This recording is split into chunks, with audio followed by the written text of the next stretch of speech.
जी बिस्मिल्लाहिर्रहमानिर्रहीम। सनाउल्लाह खान आपसे मुखातिब हैं। बड़ी अहम खबरें हैं। तारीखी किस्म की कानून साजी की गई है और अचानक की गई है। दो बिल तो खैर पहले से पेश थे, लेकिन आज आर्मी एक्ट में तरमीम के अचानक तीन बिल आ गए हैं और बड़ी डेवलपमेंट है कि तीनों मुसल्लह अफवाज के सरबराहान, army chief, air chief, naval chief को मुद्दत मुलाजमत में 2 साल की तोसी दी गई है। 3 साल की बजाय 5 साल कर दी है। इसकी तफसीलात हैं। दूसरा, मजीद भी कई बिल पास किए गए हैं जिसमें सुप्रीम कोर्ट के जजेस की तादाद बढ़ाना है और प्रैक्टिस एंड प्रोसीजर बिल है। इसके साथ MDPTV जो मेरा एक सब्जेक्ट है, उनको आज फारिग कर दिया गया और कैबिनेट ने सर्कुलेशन के जरिए फारिग किया गया है। इसकी तफसीलात हैं। दूसरा, एक और भी इकनॉमिक साइड पे बड़ी डेवलपमेंट है। शरह सूद में कमी की गई है और इकट्ठी एक साथ 2.5% कमी की गई है। बड़ा इम्पैक्ट होगा इसका और बड़ा डिसीजन है ये भी। इस पर भी हम बात करेंगे, लेकिन सबसे पहले पार्लियामेंट के दोनों अवानों ने आज बड़ी तेज़ी के साथ 3 जो बिल हैं वो पास किए हैं, नेशनल असम्बली से भी और कौमी असम्बली से भी। और लगता ये था कि इन बिलों पर जो इत्तेहादी हुकूमतें जमातें हैं उनसे शायद मशावरत नहीं की गई और ये बिल पास किए गए। बिल की मैं पहले आपको तफसीलात बता दूं। सबसे पहले जो है वो जजेस की तादाद बढ़ाने का एक बिल पास किया गया है और ये क्योंकि सादा अक्सरियत से होते हैं तो इसके लिए 2/3 अक्सरियत ज़रूरत नहीं होती और बड़ी आसानी से हुकूमत ने नेशनल असम्बली में भी और सेनेट में एहतजाज ज़रूर हुआ, शोर शराबा भी हुआ, नारे भी लगे, चोर चोर के भी नारे लगे और ये भी नारे लगे, घड़ी चोर के भी नारे लगे। और इसी शोर शराबे में हुकूमत ने कानों पर जो है माइक लगाकर बिल पास करा लिए हैं और जजेस की तादाद जो है एक लिमिट, हुकूमत कहती है हमने एक लिमिट तय कर दी है। चीफ जस्टिस समेत 34 जजेस सुप्रीम कोर्ट के होंगे, जिसमें इस वक्त 17 हैं, तो 17 मजीद होंगे और वो कहते हैं कि ये तयन करना है जुडिशल कमीशन ने। और वजह ये बताई जा रही है कि एक तो कहते हैं कि जी आईनी बेंच बन रहे हैं, उसके हवाले से भी जजेस की ज़रूरत होगी और साथ ये भी कहते हैं क्योंकि तादाद केसेस की बहुत ज़्यादा है सुप्रीम कोर्ट में, उसको मद्देनज़र रखते हुए कि ये तादाद बढ़ाई जा रही है।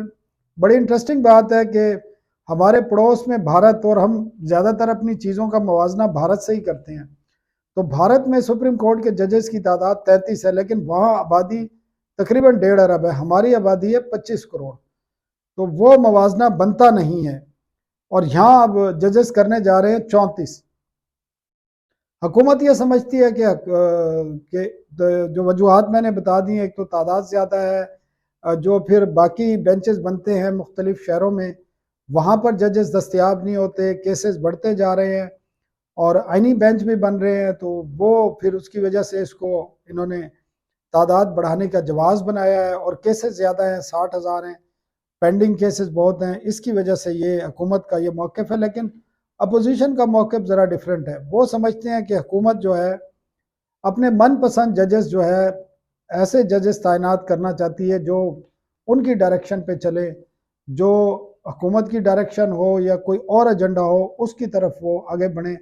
और माजी करीब में जो कुछ होता रहा है कुछ फैसलों के हवाले से, उसको मद्देनज़र रखते हुए अपोजिशन ये कहती है कि हुकूमत अदलिया को कंट्रोल करना चाहती है मुकम्मल तौर पर। और आज के ये बिल वो समझती हैं जो सारे बनाए गए हैं, इनका मकसद ही ये था कि मुकम्मल कंट्रोल हासिल किया जा सके। और अब देखें जुडिशल कमीशन का इजलास भी हो रहा है मंगल को और कल हो रहा है बल्कि, और देखते हैं कि उसमें आइनी बेंचेस के हवाले से क्या होता है। और आज क्योंकि ये इस जुडिशल कमीशन के इजलास से पहले ये हुकूमत ने करना था, इसलिए अचानक ये पहले कैबिनेट का इजलास हुआ। कैबिनेट में आर्मी एक्ट में जो तरमीम की गई हैं, 3 आर्मी एक्ट प्लस एयर जो एयरफोर्स का एक्ट है उसमें अमेंडमेंट की है, नेवल का एक्ट है उसमें अमेंडमेंट की है, तो वो कैबिनेट से मंजूरी ली गई है। आज कैबिनेट की स्पेशल मीटिंग हुई थी और उसमें ये मंजूरी ली गई। उसके बाद नेशनल असम्बली में सारे बिल पेश किए गए और फिर सेनेट में पेश किए गए और हुकूमत ने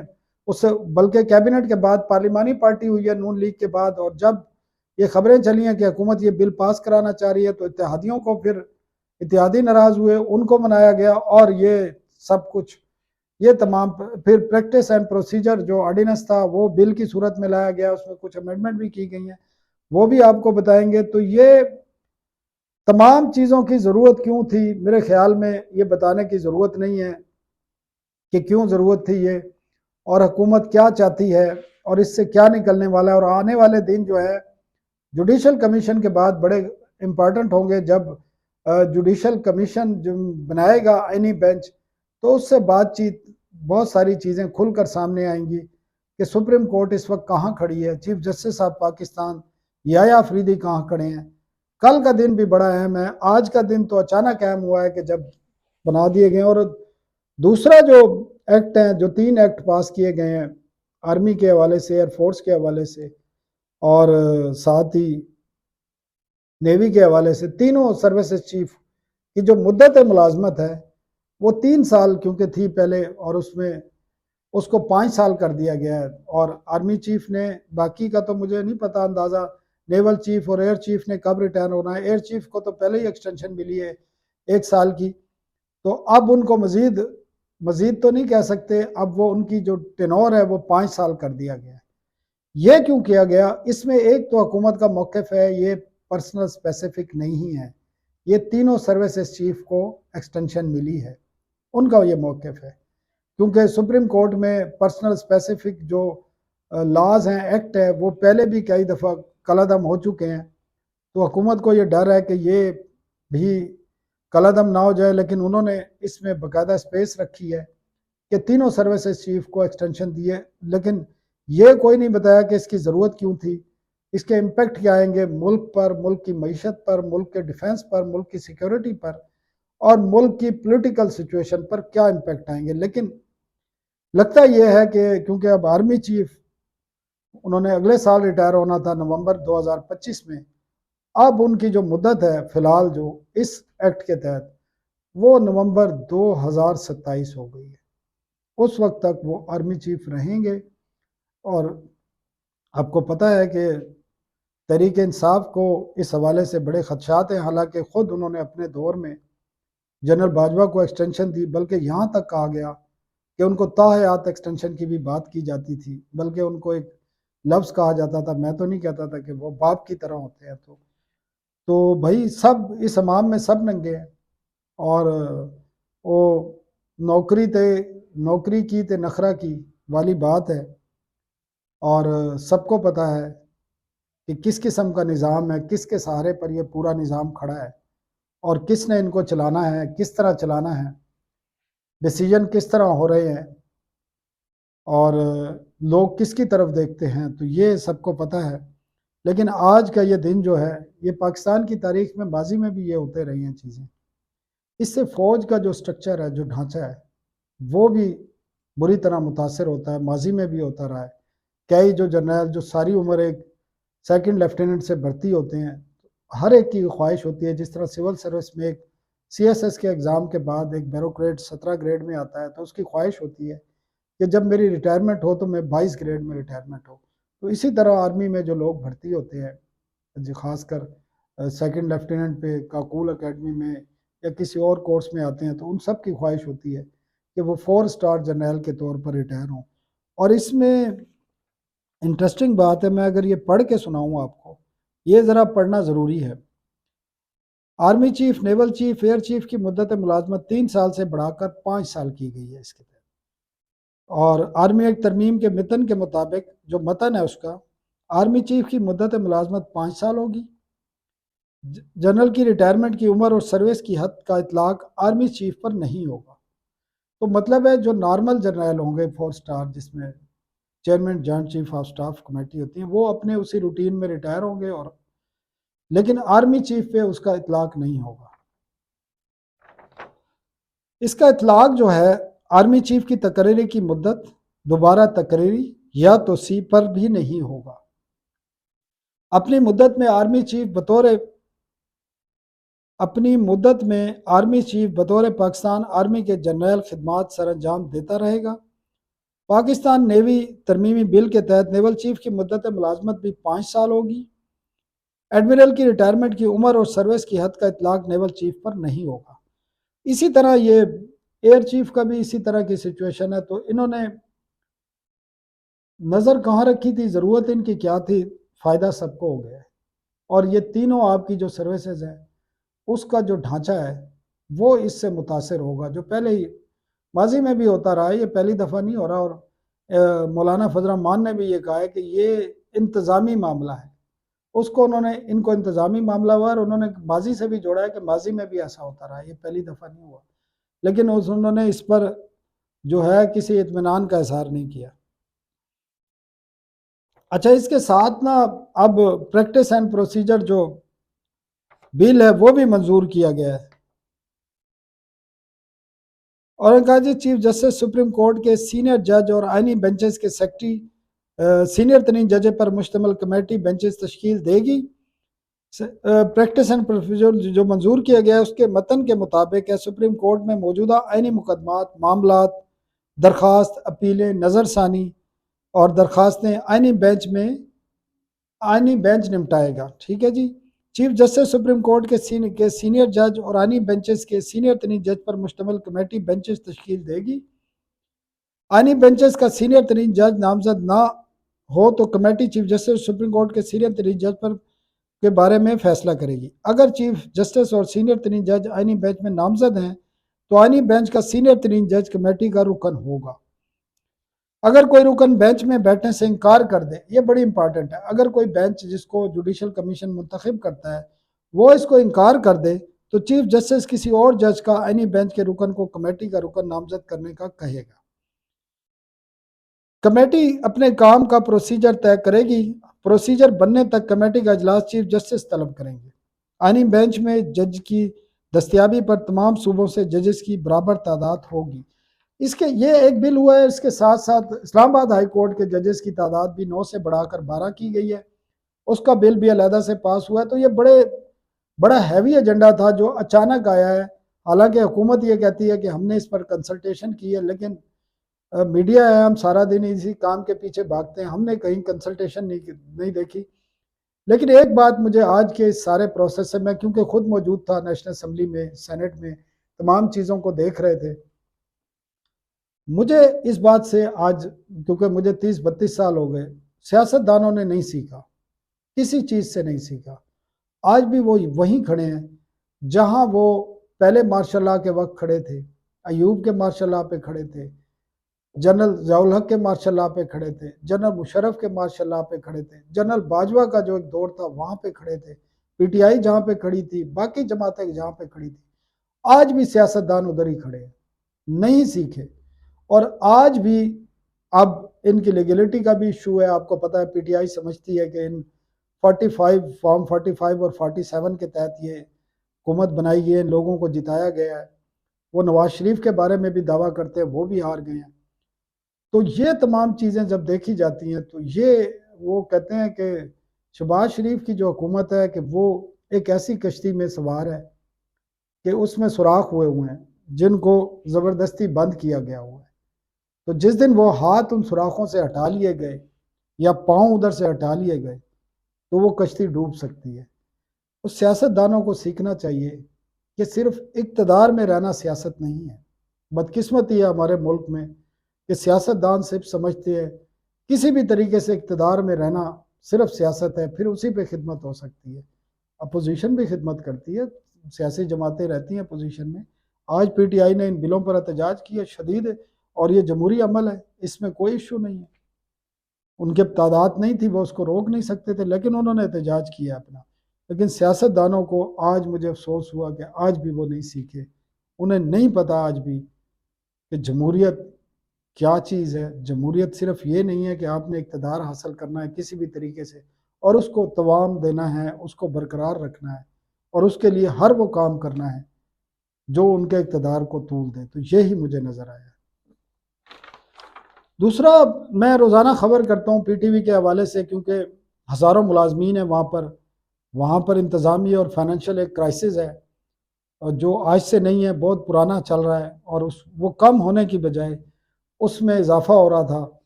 हमने कई दफ़ा निशानदेही भी की, वज़ारत इत्तलात और हुकूमत ने उस पर ज़्यादा तवज्जो नहीं दी, कुछ चीज़ों पर तवज्जो भी दी, जिस तरह मैंने बताया कि रिटायरमेंट के बाद रखे गए लोगों को फ़ारिग किया गया।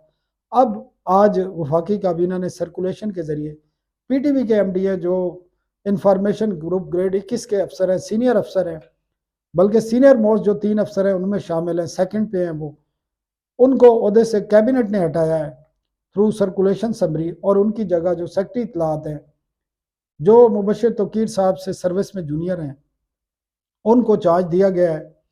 और आज जिस वक्त मैं ये रिकॉर्डिंग कर रहा हूँ तो उसके बाद किसी भी वक्त उनको जो चार्ज देने का नोटिफिकेशन है वो जारी कर दिया जाएगा। पीटीवी का बोर्ड मैंने आपको बता दिया है कि वो भी आइंदा चंद रोज़ में तश्कील दे दिया जाएगा।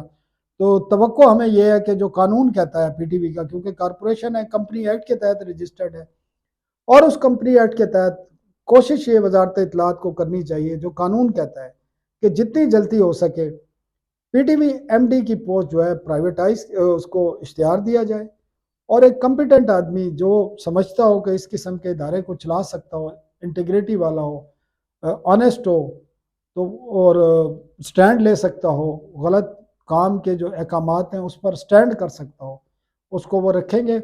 और इदारे को जो बार बार मैं कहता हूँ जिसको पाकिस्तानी अवाम चला रहे हैं, और वो उसको इस लेवल पर लाएंगे जिसकी कोशिशें होनी चाहिए कि वो खड़ा हो सके। और हमें मुझे उम्मीद है जो सेक्रेटरी इत्तलात हैं अम्बरीन जान साहिबा, वो कम्पिटेंट भी हैं, ऑनेस्ट भी हैं, और इदारों को चलाना भी जानती हैं। उन्होंने रेडियो पाकिस्तान की जब डीजी थी तो बहुत सारी रिफॉर्म्स की थी और उससे रेडियो पाकिस्तान में काफ़ी बेहतरी आई थी। तो हमें उम्मीद है कि वो जब चार्ज संभालेंगी तो पीटीवी के जो मामलात हैं उनको बेहतर करेंगी, दूरअंदेशी से काम लेंगी और मेरिट पे को सामने रखते हुए काम करेंगी। तो वो एक दौर ख़त्म हो गया। और मेरा दरख्वास्त ये भी है कि पीटीवी के हवाले से एक स्पेशल ऑडिट होना चाहिए, एक्सटर्नल ऑडिट कराया जाए, जो वजारत इत्तलात, वज़ीर इत्तलात ही अताउल्लाह तारड़ साहब कर सकते हैं। उनसे मेरी रिक्वेस्ट है कि एक्सटर्नल ऑडिट ज़रूर कराएं पिछले 4-5 साल का, तो आप भी हैरान हो जाएंगे। लेकिन वो एक फेयर ऑडिट होना चाहिए और उसको पब्लिक करना चाहिए, बाकायदा पब्लिक किया जाए, बताया जाए कि क्या क्या होता रहा है, और ये 4-5 साल पर मुहित हो, और उसमें कोई भी अगर किसी ने कोई गलत काम किया कानून के मुताबिक तो फिर उसको फेस भी करना चाहिए, और ये होना ज़रूरी है। और हमें सेक्रेटरी इत्तलात से भी बड़ी उम्मीद है कि वो इस पर करेंगी एक्सटर्नल ऑडिट, कोई भी हो, तमाम, ज़रूरी नहीं है कि किसी ने कोई गलत काम किया हो, लेकिन ज़्यादातर आपको पता है कि गलत काम कौन कराते हैं, किन के पॉलिटिकल प्रेशर होते हैं इदारों के ऊपर, और किस लिए अढाक बुनियादों पर इदारों के सरबराह लगाए जाते हैं बार बार। 2 साल से पीटीवी का एमडी, परमानेंट एमडी तैनात नहीं किया गया, तो ये वजूहत थी, इसका बताना आपको ज़रूरी था। दूसरा, आज एक और बहुत इकानमी, क्योंकि सियासत बहुत गर्म है तो इकानमी की तरफ लोगों की ज़्यादा तवज्जो नहीं है। इकानमी में भी बड़ा एक अहम आज फैसला आया है। स्टेट बैंक ऑफ पाकिस्तान ने नई मॉनेटरी पॉलिसी का ऐलान किया है, और इंटरेस्ट रेट, लोगों को इसकी समझ नहीं है, बेसिस पॉइंट्स क्या होते हैं, इंटरेस्ट रेट क्या होता है, लेकिन मैं थोड़ा सा आपको आज समझाऊंगा, ज़्यादा नहीं। इंटरेस्ट रेट में 2.5% तक कमी की है, और जो चंद माह कबल 20% से ज़्यादा था आज 5% पर आ गया, 15% पर आ गया। 2.5%, 17.5% से कम करके 15% किया गया है। और आज मेरी वज़ीर ख़जाना सेनेटर औरंगज़ेब से बात हो रही थी इस फैसले के बाद, तो उन्होंने इसको बड़ा पॉजिटिव करार दिया, और उन्होंने कहा कि ये काइबोर जो रेट है पहले ही 13% पे चल रहा था, तो ये, और उन्होंने कहा जो इन्फ्लेशन कम हुआ है 7% तकरीबन आ गया है, तो ये हम एक्सपेक्ट कर रहे थे कि ये कम होगा। उसने कहा ये मज़ीद भी कम हो सकता है, इसमें अभी भी जो है गुंजाइश मौजूद है, और आने वाले महीनों में तवक्को है कि वो मज़ीद कम होगा। लेकिन ये जब इसका इम्पेक्ट बहुत ज़्यादा आएगा आपकी इकानमी पे, आपकी सोसाइटी पे, आम लोगों पर भी इसका इम्पेक्ट आएगा, वो भी मैं आपको बताऊंगा कैसे आएगा। लेकिन इसका इम्पेक्ट इतना ज़बरदस्त होगा कि आपकी इकनॉमिक एक्टिविटी शुरू होगी। अब देखें होता क्या है, हमारा जो बिजनेसमैन है, मैन्युफैक्चरर है, वो जब कर्ज लेता है बैंकों से, जो इंटरेस्ट रेट बहुत ज़्यादा होता है, और वो इंटरेस्ट रेट को आपकी कास्ट में हर चीज़ में शामिल करता है। जिस तरह आईपीपीज में जो बिजली के रेट हैं, बिजली के रेट में इंटरेस्ट रेट, जो जिन कंपनियों ने ये पावर प्लांट लगाए हैं कर्जे लेकर, उन्होंने वो इंटरेस्ट रेट भी बिजली की कीमत में शामिल कराए हैं। वो जो उनको कैपेसिटी पेमेंट मिलती है, जो उनकी बिजली की रेट मिलता है, वो उसमें शामिल करते हैं। तो इससे बिजली का रेट भी इफेक्ट होगा, इससे आपकी जो ओवरऑल आपकी जो कॉस्ट है, कॉस्ट ऑफ डूइंग बिजनेस है, वो कम होगी। हुकूमत को ये फ़ायदा होगा कि हुकूमत का जो एक्सपेंडिचर है, जो हुकूमत इंटरेस्ट पेमेंट करती है, क्योंकि हुकूमत ने जो कर्जे लिए हुए हैं मुल्क के डोमेस्टिक बैंकों से, वो बहुत ज़्यादा है, वो एक्सटर्नल कर्ज से कहीं ज़्यादा है। मतलब बेश आपका जो पूरे कर्ज का हुजम है 70,000 अरब है, कितना है, इससे भी ज़्यादा है। उसमें मोस्टली जो ज़्यादा कर्जा है वो आपका डोमेस्टिक लोन है, और डोमेस्टिक लोन पे आपका इंटरेस्ट जो पेमेंट होता है वो उसी शरह से होता है जो मुल्क में नाफिज होता है। अब ये जब शरह कम होगी तो इससे आपको बेनिफिट होगा, और तकरीबन 1% से 550 से 600 अरब रुपए का आपका इंटरेस्ट पेमेंट की बचत होती है। तो आप इससे अंदाजा कर लें, सिर्फ आज के फैसले से 1400-1500 अरब रुपए जो आपका एक्सपेंडिचर है उस पे आपकी कमी आएगी। और जो आपने इंटरेस्ट पेमेंट के लिए 8,500 अरब रुपए आपने रखे थे, तो अब ये पिछले चंद माह के दौरान ये कुछ तीसरी मरतबा इंटरेस्ट रेट में कमी हुई है, और 20.5% से 15% पे आ गया है। तो ये 5.5% कमी हुई है। तो इसका मतलब ये है कि अगर आप सिर्फ 500 भी लगा लें इसमें परसेंटेज में, तो आप अंदाजा कर लें 2000 अरब रुपए से तकरीबन तकरीबन 2000 अरब रुपए या इससे कुछ ज़्यादा आपकी इंटरेस्ट पेमेंट में सेविंग हो रही है। तो इसका मतलब है कि आपके जो रेवेन्यू में शॉर्टफॉल आएगा वो आपका इस इंटरेस्ट पेमेंट कम होने से कवर अप, उससे कहीं ज़्यादा कवर होगा, और आपके पास 1200 अरब रुपए से ज़्यादा का एक एडिशनल एक जो है कुशन दस्तियाब हो जाएगा। तो ये एक इसका इम्पैक्ट बहुत ज़्यादा है, मैं जो बार बार बताना चाह रहा हूँ। इससे प्राइसेस पे भी इम्पैक्ट आएगा, इससे और बहुत सारी चीज़ों पे इम्पैक्ट आएगा। और मैं समझता हूँ कि ये जब सिंगल डिजिट में आएगा, 10% से नीचे आएगा, उस वक्त इसका और ज़्यादा इम्पैक्ट आएगा। तो हमें इंतज़ार करना चाहिए इसका। और अगर ये बेहतरी आ रही है, क्योंकि इकानमी, सियासत और अवाम, अगर अवाम में बेहतरी आ रही है, अवाम की मुश्किलात कम हो रही है, अवाम को सहूलियात बेहतर मिल रही हैं, तो फिर आपकी सियासतदान, आपके हमारे जो प्राइम मिनिस्टर हैं, हमारी जो बाकी इदारे हैं, फिर आप कह सकते हैं कि वो रिजल्ट दे रहे हैं। अगर ये नहीं आते तो फिर कोई फ़ायदा नहीं है, फिर आपकी सियासत का, आपकी जमहूरियत का कोई फ़ायदा नहीं। और इस किस्म की जमहूरियत, तो वो मैंने फिक्रा लिखा भी है, आपको नज़र आएगा। इस तमाम आज की जो कानून साजी है, नौकरी नौकरी नौकरी की तो नखरा की, तो बस इसी बात पर आज का वीला ख़त्म करते हैं। इजाज़त दीजिए। अल्लाह।